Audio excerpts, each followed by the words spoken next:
کیا درد ہوتا ہے، کیا رنگ. 12,000 دینار لے کے بادشاہ آیا اور آگے حضرت کو پیش کیے کہ حضور آپ دیں اس عیسائی کو ڈبل دیں اور جائیں کام کریں. آپ فرمانے لگے تو پیسے دے، شرطیں نہ لگا، میرا جہاں دل کرے گا میں خرچ کروں گا، مجھے تو مزہ ہی اب آنے لگا ہے، ابھی تو لطف آ رہا ہے، ابھی تو ذائقہ آیا ہے کچھ کرنے کا، پیسے دینے ہیں تو دے، پابندی نہ لگا، جہاں میرا دل کرے گا میں. اس نے کہا حضور ٹھیک ہے رکھ لیں. حضرت نے فجر مسجد میں پڑھی، جیب میں 12,000 دینار تھے. اعلان فرمایا بھی کسی اور کی بیٹی بھی بیٹھی ہے تو پیسے میرے پاس ہے. وہ 12,000 دینار بھی بانٹ دیا اور 12,000 دینار بانٹ کے نا تو پھر چلے گئے کھیت میں چارہ کاٹنے. اس عیسائی کو کسی نے بتلایا کہ ان کے پاس تو 12,000 آیا ہے پر تجھ سے جان نہیں چھڑائی انہوں نے. وعدہ یہ ہوا تھا کہ 6 دیں گے تو جائیں گے، جب تک دیں گے نہیں تیرے گھر میں کام کریں گے. وہ نا چارہ کاٹ رہے تھے، حضرت صاحب تو وہاں پہنچ گیا، دور جا کے کھڑا ہو گیا، کہنے لگا بابا پہلے تو میں نے مسلمانوں کے اخلاق سنے تھے، اب تو میں نے دیکھ بھی لیے، پر یہ بتا جب 12,000 آیا تھا جان کیوں نہیں چھڑائی؟ تو حضرت چارہ کاٹتے کاٹتے رو پڑے. فرمانے لگے تو نہیں نہ جانتا یہ بیٹیاں سانجھی ہوتی ہیں، پتہ نہیں نا. میرے رسول پاک نے تو حاتم تائی کی بیٹی کے سر پہ کپڑا رکھ کے کہا تھا بیٹیاں برابر ہوتی ہیں. تو یہ نہیں پتا جب اس کی 6 بیٹیوں کی شادی ہوئی ہے میرے اندر روحانیت کتنی بڑی ہے. فرمایا پھر 12,000 آیا ہے تو 2-4 بچیاں پھر گئی ہیں، تو یہ نہیں پتا میں اندر سے راضی کتنا ہوں، میں تیری نوکری کرتا رہوں گا، پتہ نہیں اللہ کتنی بیٹیوں کو بیاہ دے گا. اتنا رویا وہ عیسائی کے پیروں میں بیٹھ گیا، کہنے لگا بابا میں نے تیری مخالفت کی ہے پر تیرے قریب آ کے پتہ چلا ہے تو بہت اونچے اخلاق کا مالک ہے، اور اگر تیرا یہ مقام ہے تو تجھے اخلاق سکھانے والے محمد عربی کی شان کتنی ہوگی. ظالم کی بولیے جاتے نہیں لوگ جھوٹے گواہ بن کے. وکیل صاحب کو نہیں پتا ہوتا کہ یہ بندہ مجرم ہے جو میرے پاس آیا، کیا مجرموں کے وکیل نہیں ہوتے؟ بولے تو اس کو پتہ نہیں ہوتا وکیل صاحب کو کہ یہ صاحب مجرم ہے، میرے پاس مقدمہ لے کے آئے.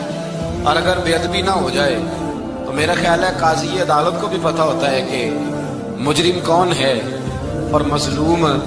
میرے نبی پاک صلی اللہ علیہ وسلم نے اس قدر زیادہ سختی فرمائی اس مسئلے میں. فرمایا جس کو پتا تھا کہ فلاں آدمی ظالم ہے، ظلم کر رہا، پھر وہ ظالم کا گواہ بنا یا اس نے ظالم کی مدد کی، کتنی کی؟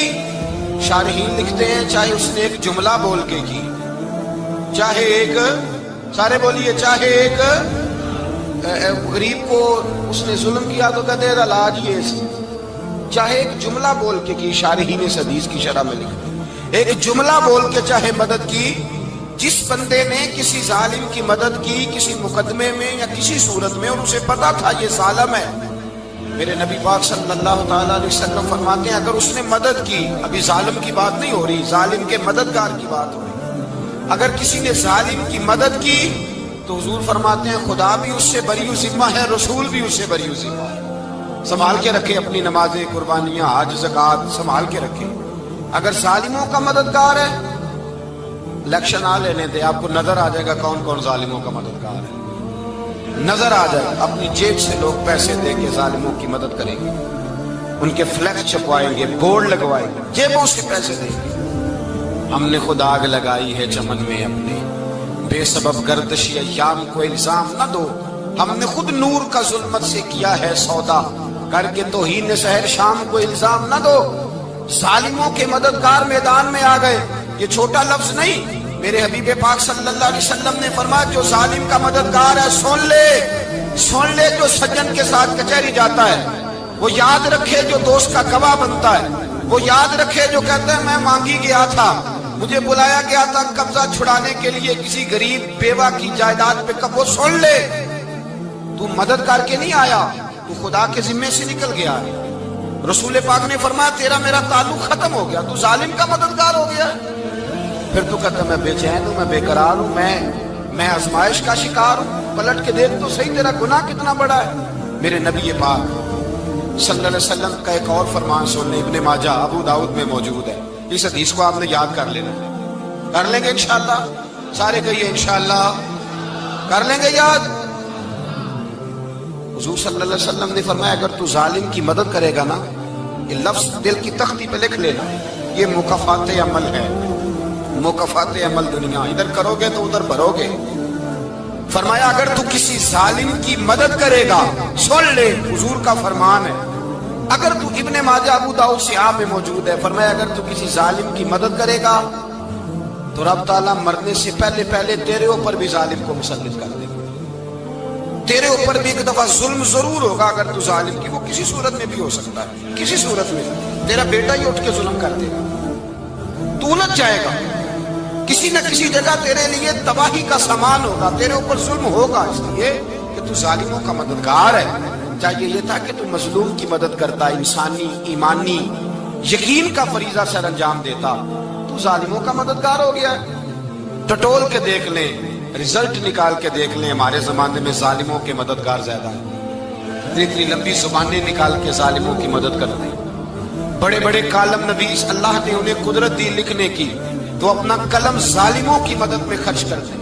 وہ لوگ جن کو اللہ تبارک و تعالیٰ نے قدرت دی، ہمت دی، طاقت دی، کچھ لوگ ان کے حلقہ احباب میں وہ اپنے لوگوں کو استعمال کر کے ظالموں کی مدد کرتے ہیں، ظالموں کی مدد کرتے ہیں۔ میرے نبی کریم سید عالم نور مجسم صلی اللہ علیہ وسلم نے فرمایا اگر تو نے ظالم کی مدد کی تو جب تک تو توبہ نہیں کرے گا رب تجھ سے ناراض ہی رہے گا، اللہ تجھ سے، او بھائی جس سے رب بھی ناراض ہو گیا، نہ کھانا نہ پینا نہ سونا نہ جاگنا نہ نیند، پھر تیری ہر چیز تیرے لیے آزمائش ہو جائے گی، پھر تیرا سایہ بھی تیرے لیے خوف کا سامان بنے گا، پھر زندگی جیتی جاگتی لاش بن جائے گی، تو اپنے کندھوں پر اپنی میت اٹھائے پھرے گا جب تو ظالم کا مددگار ہوگا۔ اور نبی پاک صلی اللہ علیہ وسلم نے فرمایا ظالموں کا مددگار بھی ظالم ہوتا ہے، ظالموں کا مددگار بھی، سارے بولے ظالموں کا مددگار بھی، نہیں کو نہیں، آپ سارے نہیں بول، ایک دفعہ بولے ظالموں کا مددگار بھی، پکی بات ہے، ظالموں کا مددگار بھی۔ اللہ جس کا یارانہ ہو، جس کا دوستانہ ہو، جو کہے میں نے نا اس کو اوکھے ویلے کے لیے ظالم کو یاد رکھا ہوا ہے، کبھی مشکل پر رکھے نہیں ہوئے لوگوں نے ظالم دوست، کہتے میں نے رکھے ہوئے ہیں، بلکہ ہمارے دیہات میں تو کہتے ہیں میں نے بازو بنائے ہوئے۔ کس کو بازو بنا لیا؟ ظالم بھی کبھی بازو ہوتا ہے، جو ظلم کی تلوار لیے میدان میں کھڑا ہے۔ قارون، حامان، فرعون، نمرود کا حال نہیں لوگوں نے دیکھا؟ اپنے زمانے میں آپ نے کتنے لوگ نہیں دیکھے جن کے سائے سے، آواز سے لوگ کانپتے تھے؟ پھر پولیس کی گاڑیوں میں وہ اس طرح مردہ پڑے کہ دنیا نے تماشا دیکھا ان کا، یہ رنگ ہم نے دیکھے نہیں اپنے آنکھوں سے۔ فرمایا ظالم کا مددگار بھی، جو کار میں بٹھا کے لے کے گیا وہ بھی ظالم، جس نے چائے پلائی وہ بھی، جس شخص نے کھانا کھلایا وہ بھی، جو کچہری تک ساتھ گیا وہ بھی، جس نے فلیکس کے نیچے، بڑے شرابی کے نیچے چھوٹی اپنی فوٹو لگائی وہ بھی، جو ووٹ کی پرچی ڈالنے گیا وہ بھی۔ کہہ دینا باہر نکل کے کہ حضرت صاحب نے سیاسی تقریر کی ہے، کہہ دینا، پر بات تو سچی ہے نا۔ خو کرے ہم تو سے تھوڑا سا گلا بھی سن لے، خو کرے ہم تو سے تھوڑا سا بھی گلا۔ امام مالک کے پاس ایک بندہ آیا، اس نے کہا حضور میں درزی ہوں، ایک ظالم بادشاہ مجھ سے کپڑے سلواتا ہے، میں تو ظالموں کا مددگار نہیں نا۔ ایک ظالم بادشاہ مجھ سے، حضور میں تو مددگار نہیں نا ظالموں کا، جو فرمایا ظالموں کا مددگار بھی ظالم ہوتا ہے، تو کپڑے لے کے آتا ہے میں سی کے دے دیتا ہوں، ذمہ داری نہیں سمجھی۔ یہ ایک آدمی دکاندار ہے، اس سے کوئی بندہ چیز خریدنے آئے گا تو تھوڑی کہے گا میں نے نہیں دینی، تو دے گا۔ کوئی بندہ اگر کسی شخص سے کوئی کام کہتا ہے جو اس کی فیلڈ ہے، اس کا شعبہ ہے، اس کا معاش کا وہ سلسلہ ہے، کہتے ہیں یا رسول اللہ صلی اللہ علیہ وسلم ظالموں کا مددگار بھی ظالم، حضور نے فرما دیا۔ تو امام مالک سے بندے نے مسئلہ پوچھا، دل کی تختی پہ لکھنے والی باتیں ہیں، کہا حضور میں درزی ہوں، ظالم کپڑے سلواتے ہیں، میں تو مددگار نہیں نا۔ امام صاحب کہنے لگے نہیں، مددگار تو وہ ہوگا جو تجھے سوئی دھاگا فراہم کرے گا، تو پورے کپڑے سی کے دیتا ہے، تو خود بہت بڑا ظالم ہے، تو پورے سوٹ سی کے دیتا ہے، تو بہت بڑا ظالم خود ہے۔ مددگار تو وہ ہوگا جو تجھے دھاگا دے گا، جو تجھے بٹن دے گا، جو تجھے نلکی دے گا۔ جو ظالم سے اتنی نفرت ظلم کر کے بندہ ہے، یہاں تو ہمارے زمانے میں ہیرو بن جاتے ہیں لوگ، ظالم ہیرو ہے، لوگ اس سے ڈرتے پھرتے ہیں، گھومتے پھرتے ہیں، اور بہت سارے کم مزاج لوگ اس کے پیچھے ہاتھ باندھ کے پھرتے ہیں۔ ظالموں کی مدد کرنا، ظالموں کے ساتھ رہنا، یہ ظلم ہے، ظلم، یہ زیادتی ہے۔ میرے نبی پاک صلی اللہ تعالی علیہ وآلہ وسلم نے ارشاد فرمایا یاد رکھو رب فرماتا ہے میں مظلوم کی مدد ضرور کروں گا، چاہے جلدی کروں چاہے دیر سے کروں، میں مظلوم کی مدد۔ حضور صلی اللہ علیہ وسلم نے فرمایا ہے، حضرت معاذ بن جبل کہتے ہیں حضور نے مجھے یمن کا گورنر بنایا، جب میں جانے لگا نا تو حضور نے بڑی نصیحت دیکھی، بخاری میں موجود ہے، فرماتے ہیں جب میں پلٹنے لگا تو میرے رسول نے فرمایا معاذ ایک منٹ ٹھہر جا، ایک بات میری یاد رکھنا، اس کو نہ بھولنا۔ کہا حضور کیا؟ فرمایا دیکھنا کسی پہ ظلم نہ کر بیٹھنا، کہیں تجھ سے زیادتی نہ ہو جائے۔ محبوبہ پھر حضور نے فرمایا سن میرے معاذ میں تجھے گورنر بنا رہا ہوں، زیادتی نہ کر بیٹھنا۔ یا رسول اللہ صلی اللہ علیہ وسلم کیا ہوتا ہے؟ تو میرے کریم نے فرمایا جب مظلوم دعا کے لیے ہاتھ اٹھاتا ہے تو عرش کا مالک کہتا ہے فرشتوں پیچھے ہٹ جاؤ، عرش کا مالک کہتا ہے فرشتوں پیچھے ہٹ جاؤ، دروازے کھول دو۔ فرمایا مظلوم اور رب کے درمیان شے حائل کوئی نہیں ہوتا۔ مولا رومی رحمت اللہ علیہ فرماتے ایک دن نا شیر نے کہتے شیر نے ایک دن نا ریچھ کو ساتھ لے لیا اور ساتھ لے لیا لومڑی کو، اس نے کہا اور شکار کرنے چلے، چلو جی، شیر کی مہربانی ساتھ لے لیا ہے، حالانکہ اس کو کسی کی مدد کی ضرورت ہے، وہ تو بادشاہ ہے، بادشاہ سلامت نے ساتھ لے لیا، شکار کیا 3 چیزوں کا، ایک شکار کیا خرگوش، ایک ہرن، ایک گائے۔ اب وہ شکار کر کے واپس آئے تو جو ریچھ تھا نا ذرا اکڑ اکڑ کے چلنے لگا کہ بادشاہ کے ساتھ میں بھی تھا، یعنی شکار میں میرا بھی حصہ، اور شیر بھی سمجھ گیا بات کو کہ اس کا دماغ خراب ہو رہا ہے، حالانکہ میں نے تو ویسے ہی ساتھ لیا۔ وہ ریچھ صاحب بھی نا تگڑے ہو گئے، انہوں نے کہا اوہو میں ساتھ ہی تھا کہ اب بادشاہ نے تو ویسے ساتھ لیا تھا کہ چلو 2-4 آدمی مل کے تو وہ پیر وارث شاہ صاحب رحمت اللہ تعالیٰ علیہ سے کسی نے کہا کہ آپ کے جو شیخ ہیں آپ کے مرشد ہیں آپ کو بلا بلا کے مشورے لیتے ہیں کام لیتے ہیں تو آپ تو بڑے خوش نصیب ہیں، تو انہوں نے کہا ہیر ہس بولے تے وہ مہربانی ورنہ رانجے تے لاڈ ہی لڑاو لے لے۔ انہوں نے کہا ٹھیک ہے اگر اس نے مہربانی کر دی ہے تو اس میں میرا نہیں، ان کی نظر شفقت ہے، ہیر ہس بولے تے وہ دی مہربانی، انہوں نے مہربانی فرمائی ہے تو بڑی کرم نوازی ہے، ورنہ من آنم کے من دانم جو میں ہوں اس کا مجھے پتا تو ہے ہی نا، تو میں اس میں اپنے آپ کو اتنا بڑا نہیں سمجھ۔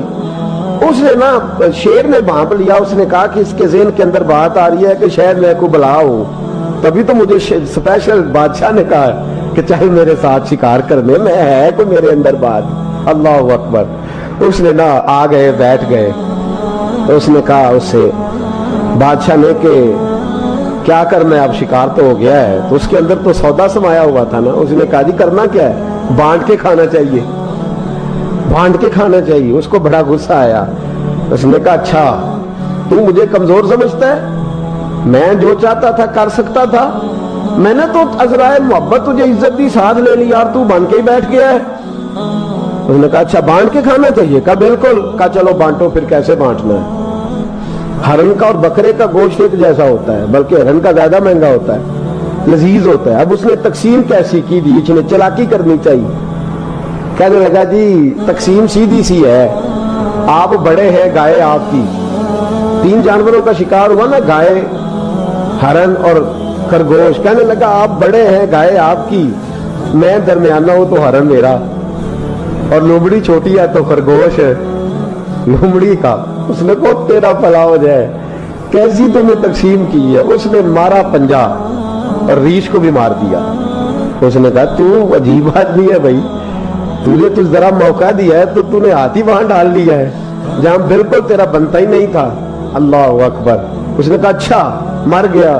اب لومڑی بھی سنبھل کے بیٹھ گئی، لومڑی ذرا تیز ہے، چلاک ہے، تو مولا رومی علیہ رحمہ کہتے ہیں، اور شیر کہنے لگا لومڑی سے چل تو تقسیم کر، تو تقسیم کر کیا کرنا چاہیے؟ تو کہنے لگی بادشاہ سلامت تقسیم بڑی سادی سی ہے، سویرے ناشتہ خرگوش کا کرے، دوپہر کو آپ جب کھانا کھانے لگے تو ہرن تناول فرمائے، اور شام کو ذرا آپ زیادہ کھاتے ہیں تو آپ گائے کھائیں، یہی تقسیم ہے۔ بڑا راضی ہوا شیر۔